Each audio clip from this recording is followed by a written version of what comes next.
out there here locally in the community. Make sure y'all go check out Kneecap Bodies by Jeremy Campbell.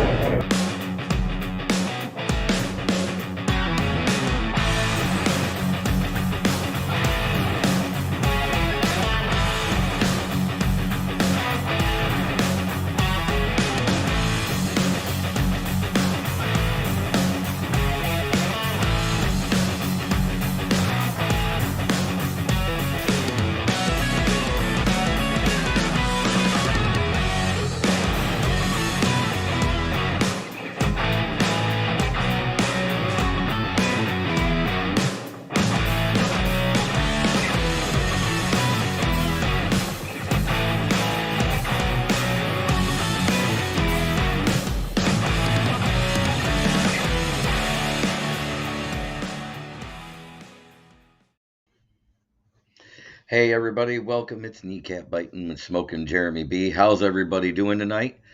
And how good does it feel to be 8-2 for the first time since 1962? I see we got a few chats, and there must have been a couple of them that came in before I went in. Let's see what came up early. Oh, might be late. Walking puppy early. Just wanted to let Jeremy know that Chicago called and are demanding compensation. They are apparently needing reconstructive surgery of the anus. That definitely is a +2. Hey, James, if your puppy can't shit, take him to Chicago and they'll show him or her how. And let's go Lions from Patty Grimes. What an amazing game. It started out so bad. And yes, I was worried. But I will tell you that I wrote in my article, even if everything went wrong, the Lions would win. And guess what? Everything that could go wrong did for 3.5 quarters. It was abysmal. LOL, I just got play fake by a puppy who didn't shit. That's awesome. It's an audible.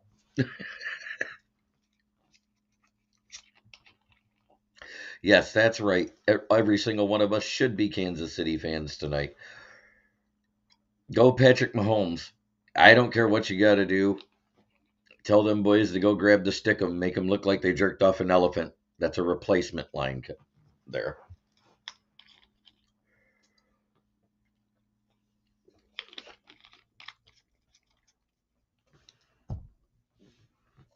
Remember that when Clifford Franklin had to stick his hands in the stick 'em with Gene Hackman?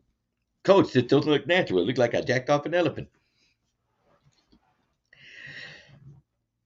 That being said, go Chiefs, feed Kelsey Monster all night. Since he can't score with Taylor tonight. Absolutely, he needs to score often. Let's get into this right here. If it didn't have the score up there, you'd swear the Lions lost this game. 25 first downs, we had 23. They were 5 of 13, but 2 for 2 on fourth down.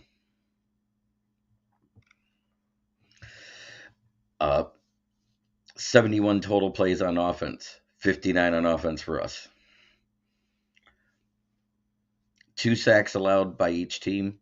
Both teams punted twice. They had 6 penalties for 69 yards. We had 5 for 25. Kudos to not being defensive pass interference, everybody. It was defensive holding. God, it was bad enough. Both teams had a fumble lost. And the interceptions thrown, it was abysmal.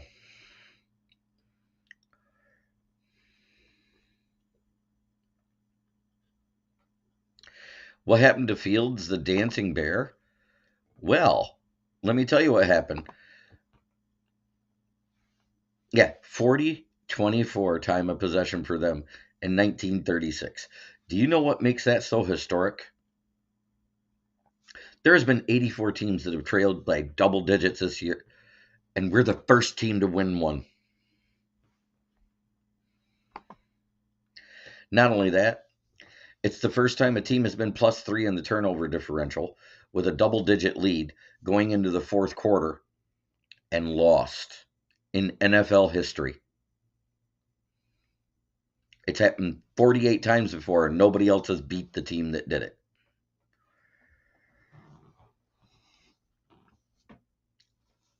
That being said, let's look at our best graded. I think this is the offense players. Let me look.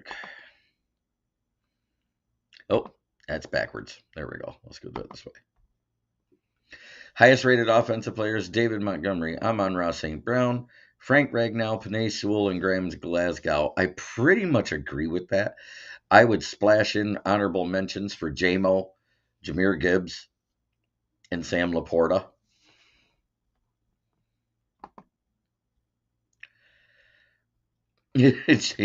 Fields performed well, and his coach effed that game up so hard. And yep, Jeremy, that was a historic loss win, depending on perspective. Absolutely. Now let's look at the worst rated ones. Oh, God bless it. It put them in all backwards. All right. Corby Solsdahl, Jared Goff, Khalif Raymond, Brock Wright, and Josh Reynolds. I don't agree with Khalif Raymond because I didn't see him get targeted much, and he caught what he was given. Jared Goff, that's the lowest PFF grade he's ever had. Ever. And it's the first 3 interception game he's had since 2019. Sorsdal, he was good in pass protection, but he was a little lacking in the run protection. That's why the runs to the left were a little harder than the runs to the right. No pun intended.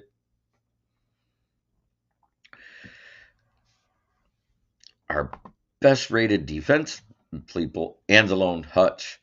I don't know how Julian and Romeo got rated so high, but Aleem McNeil, I had above them.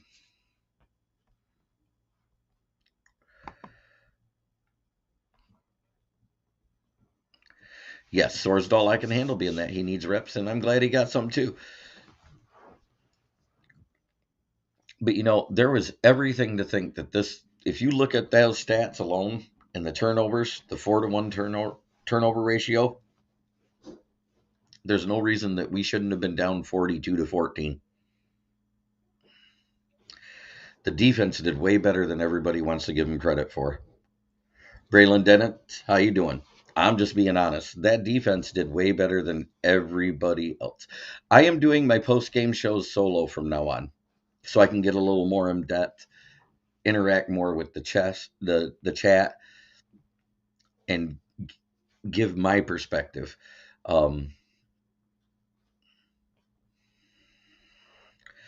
And Fields pointed out that our D kept us alive. And here's the thing. He got 70 of those yards before halftime. We pretty much contained him the second half, wasn't allowing him to roll out and run all over us as much. And Jack Campbell started tackling better. So, and Braylon Denn says, okay, respectable. I like being to get more into the meat of it and get more involved with my fans. And I actually had one of my fans write me and said, thank you. He wants to see more of just the solo shows so they can pick my football knowledge. And I love it. This is why I started it, was for you guys, the fans. It has nothing to do with me wanting to be paid or anything else. And Nicholas says, you are so right about the defense. They came up huge when we needed, and they had to be exhausted. Oh, yeah. And I don't know how Coach Brunell did it, but somewhere around the 5-minute mark of the fourth quarter, I think he took Jared Goff into the injury tent and hit him with the flashy thingy from Men in Black and made him forget the whole first 3.5 quarters. It says, okay, we're down by 12. Make it happen, Captain. And he went out there and played like he was unfazed, like nothing bad happened that game. Braylon Denn says defense came up big at the perfect moment. Absolutely. I think actually this was probably one of AG's best called games overall. Say what you want. This was a masterpiece by AG. Yes, we gave up 26 points. We had 4 turnovers, and they had the ball 7 times on the other side of the 50.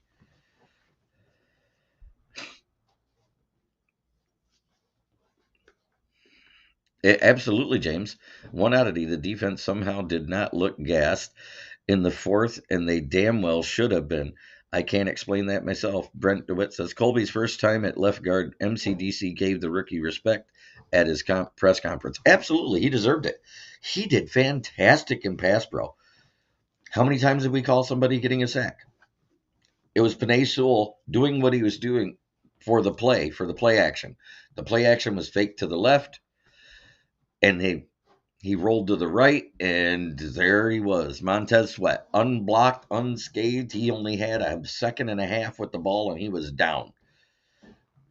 Now, had that been any other QB in the league sacked by anyone else in the league, that would have been a penalty for roughing the passer because of the way he threw him down. Say what you want. They've called it on other guys for throwing guys down on their shoulders. Bohanna played decent. I need him. McNeil, Bugs on the D line. Fuck Benito and fuck Levi. Absolutely. I've been saying I haven't seen Ken yet there, Dalton. I haven't seen Smoking Dad. I think Quentin Bohanna did an excellent job. I was very impressed with how he did. And it it was by far one of the best performances in the second half I've seen, in the best adjustments I've seen this year. We gave up field goals, giving them short fields. Think about that. We talked about not giving up the touchdowns, not doing this, not doing that. They did it. This is what we wanted to see. And if you actually want to look at, I'm going to get into some more player stats here.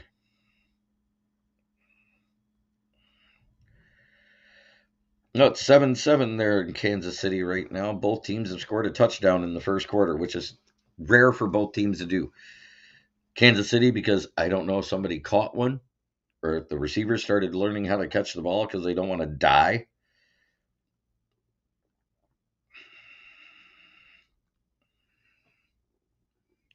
The field goal drives was exactly why Fields was in his post game and said our defense saved us. Absolutely. I don't mind giving up 4 field goals in a game. Yeah, I'm not for sure, but I'm pretty damn sure that those headlock holds that every right tackle gets away with, I'm pretty sure that's holding. When you have your armpit up someone's nose and you're wrapped around their helmet, giving them a wet willy through the other side of the helmet. I think that's a penalty. I'm not sure. You can't quote me on that.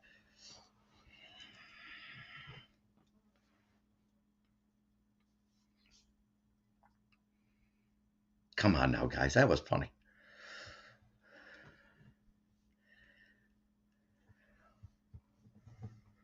Absolutely, Eric. Like I said, this was probably AG's best game of the year.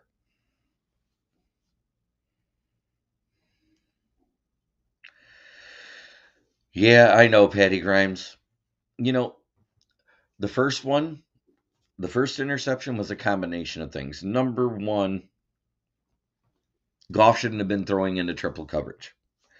But number two, the way the crossing routes ran across each other, the defender ran into Sam Laporta, which knocked him off his route, which should have been some type of PI or infraction, but it wasn't called. Let's not cry over spilt milk. We won. But that led to the first interception, which led to the field goal. And then after the next interception, the only reason why they got to go down for a field goal was because of Will Harris and defensive holding tugging on the guy's jersey.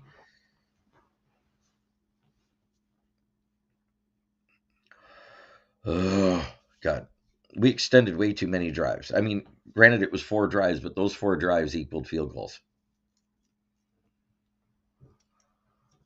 Cool. Now I know if he's not getting held, he's getting a wet willy.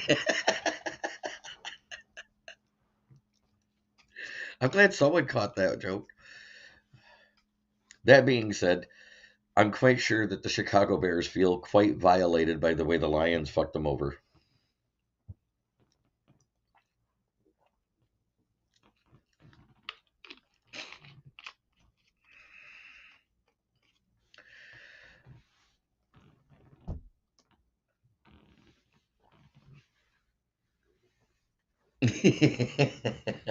Eric Dalton, that ain't right. Hutch was held tighter than a donut near Lizzo by anyone not named Lizzo. Oh, you guys are great.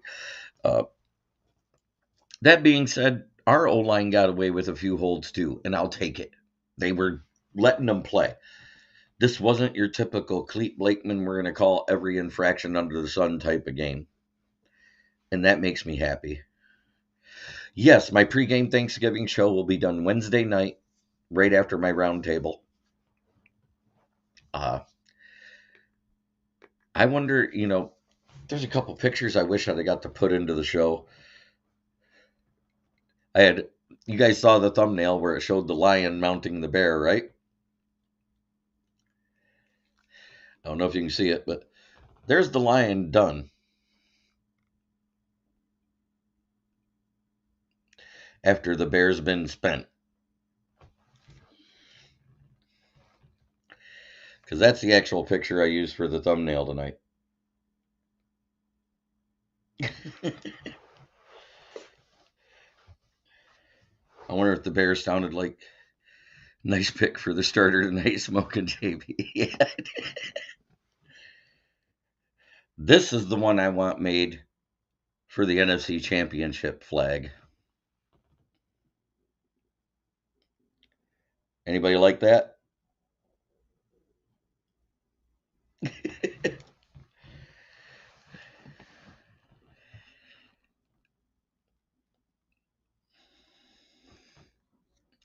I thought that lion looked pretty regal. Don't you? Do you guys like that one?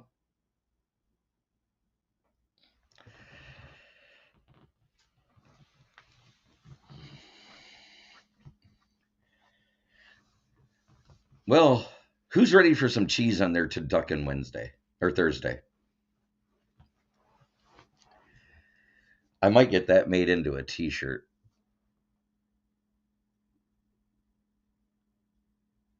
Oh, you aren't the only one that said that. And then a Packer fan started calling us the Cryans on there. But he goes, I love seeing Paul Merkel cry after telling everyone not to cry. For those of you not in NFC North, the huddle, he's a Chicago whiner. Yeah, I want to put that on a t-shirt.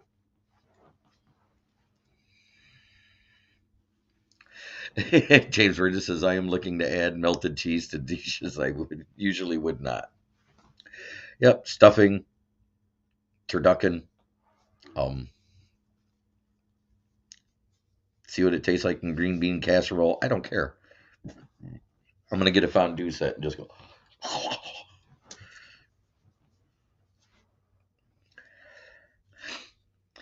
Do you know what this was?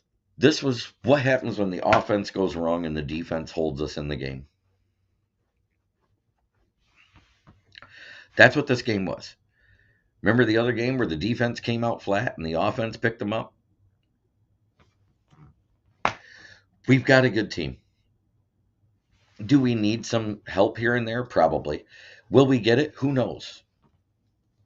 But if Bugs doesn't quit bitching about being healthy scratched, we probably won't see Bugs play again.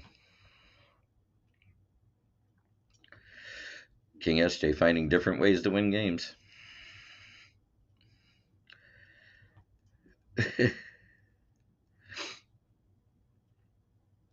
Brent DeWitt says, yep, I'm breaking out the walk.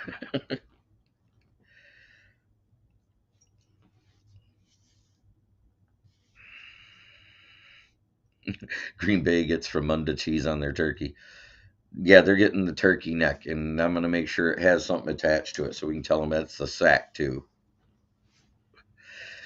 And Tom Brady has had games like this. Now, remember, the last time Goff threw 3 interceptions in a game, he was with the Rams in 2019. That's how long ago it was, guys.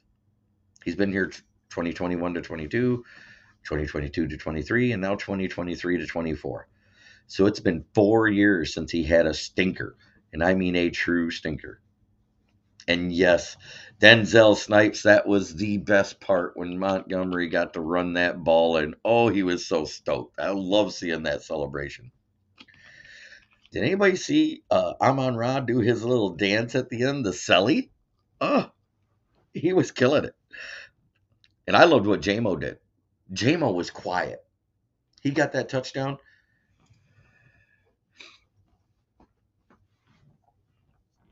Denzel said, hey, Stroud threw 3 picks yesterday and still won. Both our teams never quit playing. Absolutely.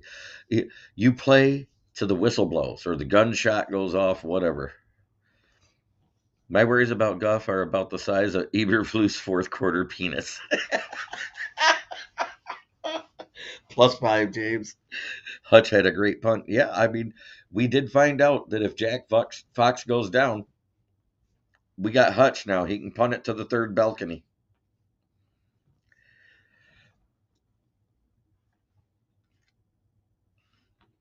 One of the people act like JMO ain't doing shit. He's blocking. Yeah, as a matter of fact, I wanted to point that out.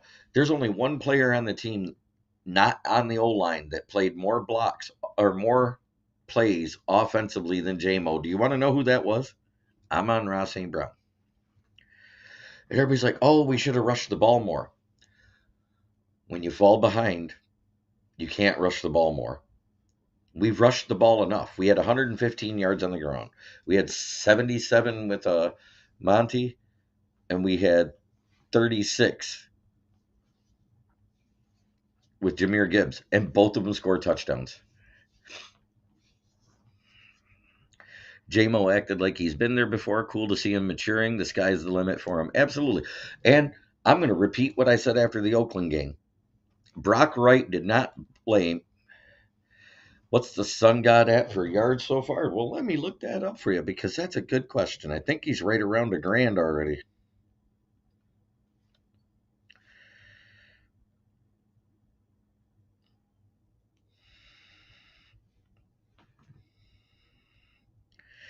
$898 yards, 12.3 yards per reception, 5 touchdowns, 46 is his long this year on 73 receptions. So he's just under 900. You know, yeah, and you know what's funny?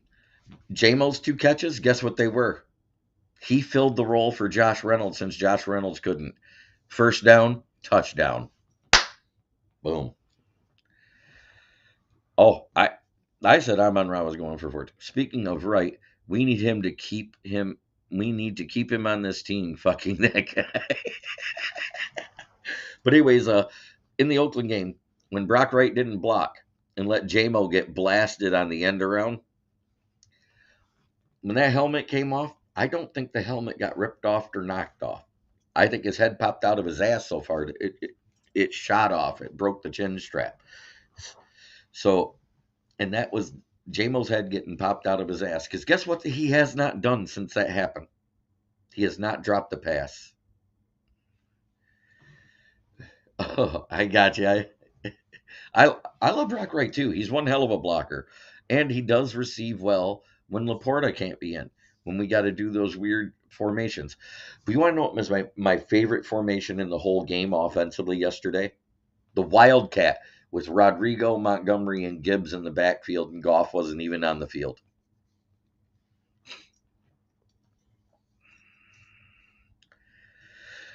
At James and the Goff haters are there on the same island as well. Absolutely. I mean, did he have a terrible game? Yes. The second interception that he threw straight to Tremaine Edwards, that was 100% on Goff, he said, and he put it on himself. He said, I didn't even see him there. The third interception was tipped at the line, popped up in a great defensive play. Yes, Brock Wright can come up clutch. He's done it so many times. You know, how nice is it to say we got 2 clutch tight ends?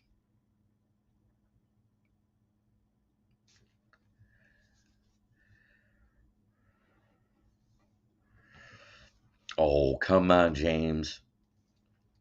The same old Lion fans rode the sharp bus. Brock Wright reminds me of Dan Campbell when he played. Yeah, absolutely. He's that type of guy. Blocks first, catches second, and does everything. Not often, Jay.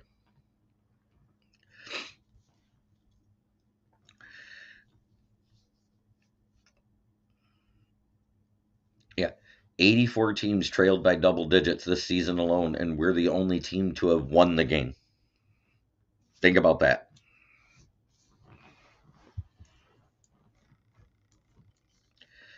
"84 teams trailed by double digits in the fourth quarter, and we're the only team to have won the game."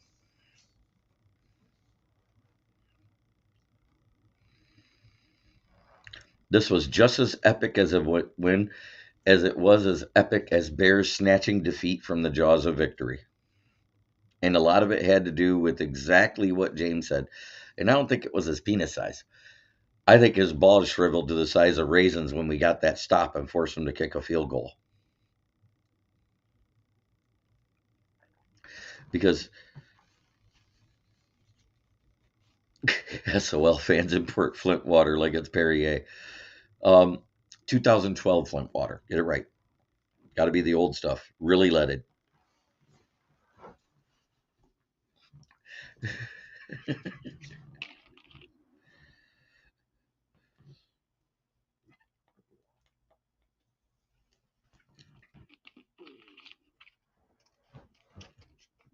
Lions are double tough, but y'all shouldn't feel comfortable spotting teams a 2-score lead. Better teams will beat you.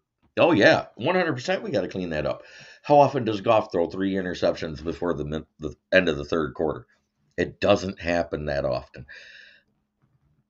I'll chalk it up to, I hate to say it, he had a Goffle first half.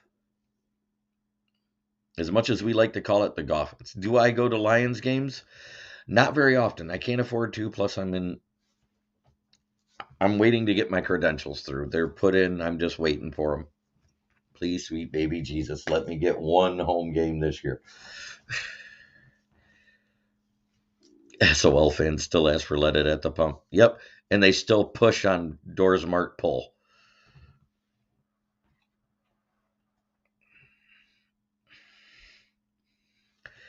This was a win which coaches love. Counts as a win with a lot of coachable moments for practice and film study. Absolutely. You cannot say enough. This was the grittiest win of the season. Oh, I said if this was any other team, we probably would have been down 42-14. We'd have been down by 26, 36 even.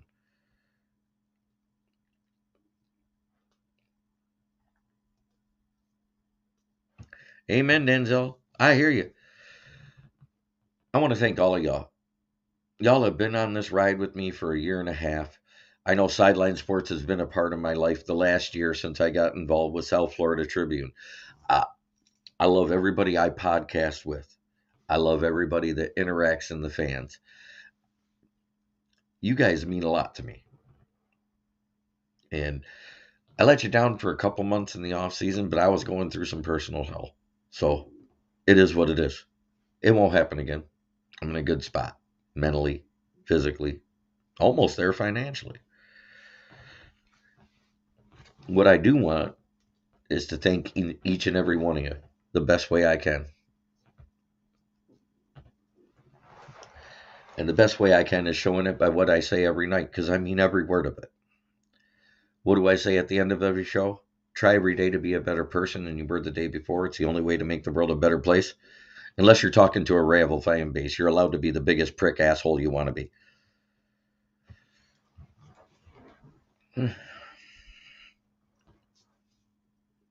Hey, that was an amazing win that you guys toughed out, Denzel.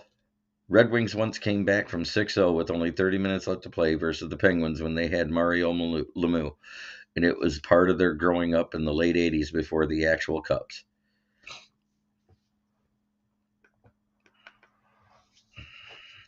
Been riding with you a while, brother, and we'll till we take the long nap. Gotcha. I mean, I'm blessed to have y'all watching me. A talking head on a YouTube channel, talking sports. But that was my favorite formation. That pistol where we were in a modified full house. Rodrigo, Monty, and Gibbs, and Goff wasn't even on the field, and we ran the ball out of it.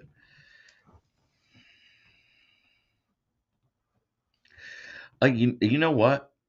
You say you want the Wayne Fonts days to come back for you? No, I want nothing to do with that. That's getting to the playoffs and not going anywhere. I want the Campbell days to move past it. I want everyone to be able to see stuff they've never seen before, starting this year. 2 playoff wins. I love one, but 2 and get to the NFC Championship. If we fall short there with what we got on our roster, I'm good with it. Because you know what? These guys are playing with so much grit and so much heart. Oh, Mel Farr, Brett Perriman, Chris Spielman, Eddie Murray, and Bob Gagliano. Yeah. Oh, Brett Perriman, Herman Moore, Chris Spielman was in the mid to late 80s and early 90s. Mel Farr, senior, he was early 70s. Oh, yeah, the Fonts days are a first step. I want to see 2 playoff wins. I just want to see it. In one season, I want to see 2 playoff wins.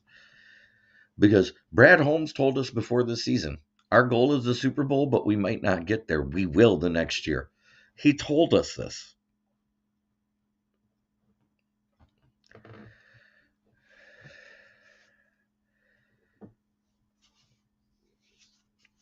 Exactly. I want to see not just perennial show ups and fail out. We had that with Caldwell. We had that with Schwartz. We had that with Fonts.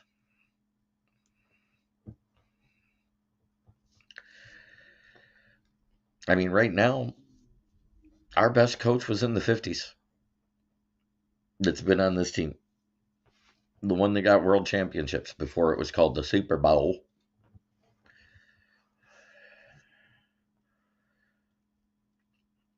Has anybody ever listened to that speech?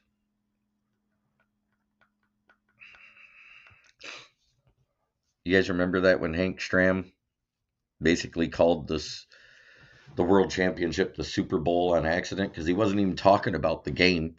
He was talking about his kid's Super Ball that he got out of the coin op machine.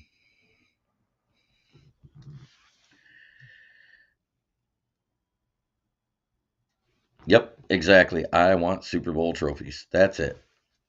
That puts the nail right on the head. That's what I want.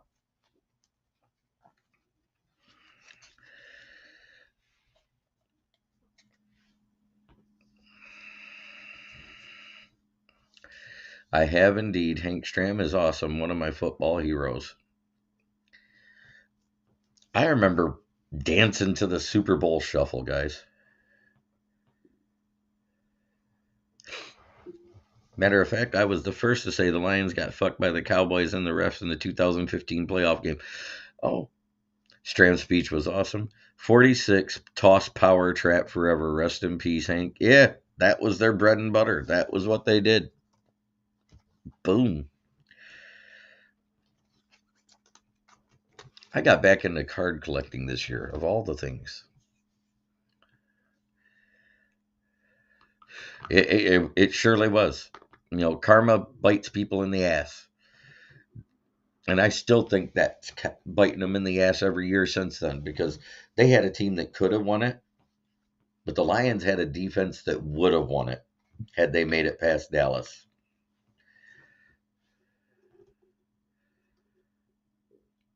Yes, you're absolutely right. The Bears should have stopped the Lions from matriculating down the field yesterday. You know what they didn't do? They didn't adjust to the no huddle offense.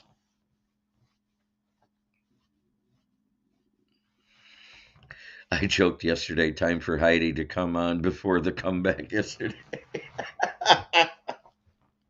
You're awful. Oh, I love you, Eric.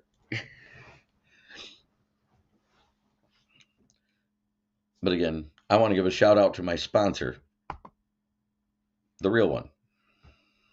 Gloss and Grand, the window tinner up in Saginaw, voted the #1 window tinner in the Tri-Cities.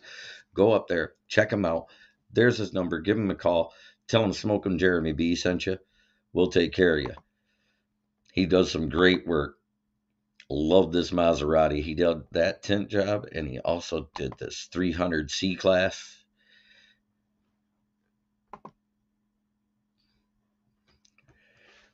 And of course,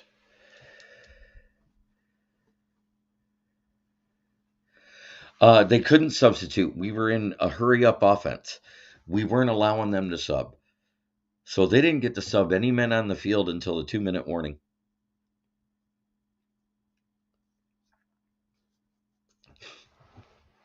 And then we didn't allow them to sub again. And you know what? I started to worry that we were just going to kick a field goal there for a minute, that we were going to play that game.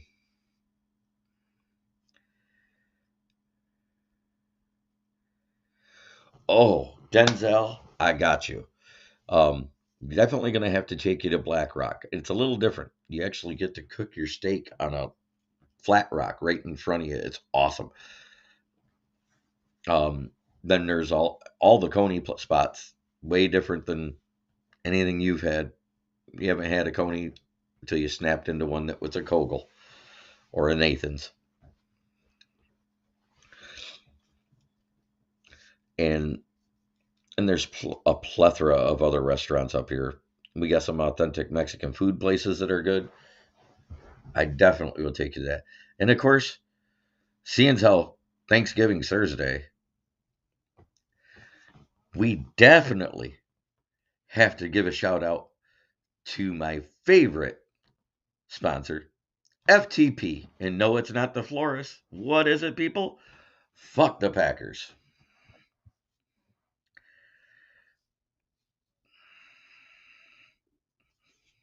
Yes, James Burgess. Yeah, but definitely get a hold of me, Denzel. We'll definitely get together and go to some restaurant hunting.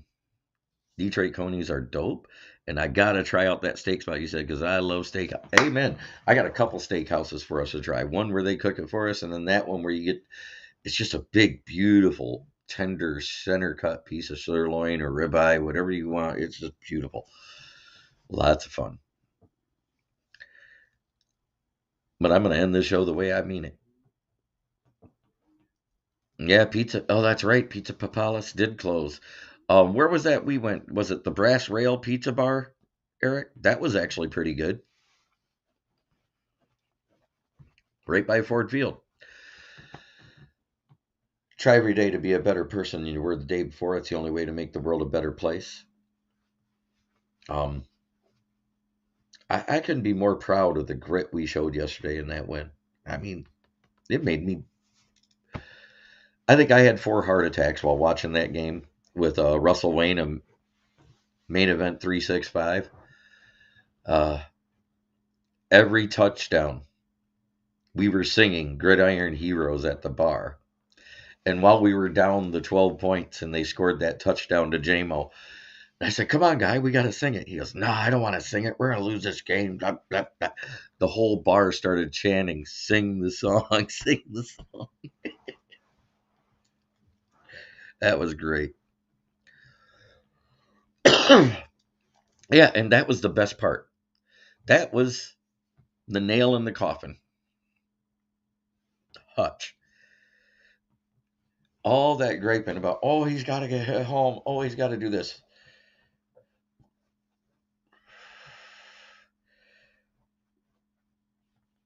And boom.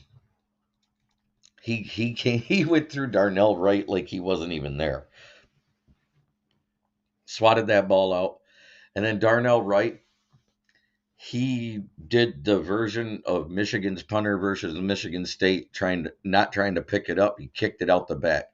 17-7 KC. Let's go, Kansas City. Let's go. We could have how many teams in the NFC are tied atop if the Eagles lose? I think we're the only two loss team other than them, right? Wow. That would be huge. It'll be huge. Yeah, Hutch was not going to be denied. And us in Philly, that's right. And of course, Kansas City, but they're in the AFC, so that don't matter. They're already alone at the top because Baltimore screwed the pooch versus Cleveland. But again, try every day to be a better person than you were the day before. It's the only way to make the world a better place. It starts within here. I love all y'all. Until Wednesday when we do the pick'em show, and then right after that, I'm going straight into the post game show. Basically, I'm just going to kick the extra fans off, and we're going to talk Lions football. So it's going to be like a 2-3 hour show, and I don't care. Who holds the tiebreaker between us and Philly? I think it'd be us because we beat the Chiefs if they lose to them. Isn't that the final tiebreak? Because it'll be your in-conference record. They would have lost twice to AFC opponents. Oh, no, the conference opponents. They'd have to lose another one to a conference opponent. Right.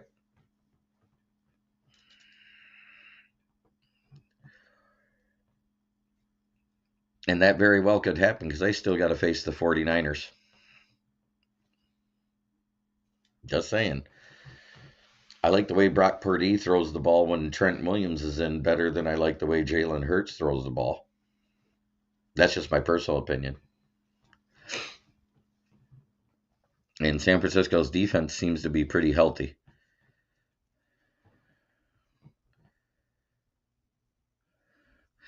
No, don't root for Dallas. Root for anyone but Dallas.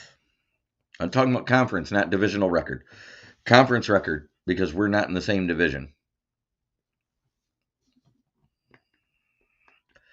So they got to lose to like San Francisco. I don't think they'll lose to anybody in the NFC South any more than I think we're going to lose to anybody in the NFC South. With Derek Carr being out a while, I don't see how the Saints got enough firepower to beat us. Defensively, they're good, but they're not great. And I'm not saying it'll be a cakewalk. Don't put those words in my mouth. I just think even if we do everything wrong, we could win. Because they're kind of on par with the Bears, who played pretty much a shitty rosters too. Yes. Nobody roots for Dallas, not even the Cowgirls. Thank you, everybody. Until Wednesday, have a blessed evening.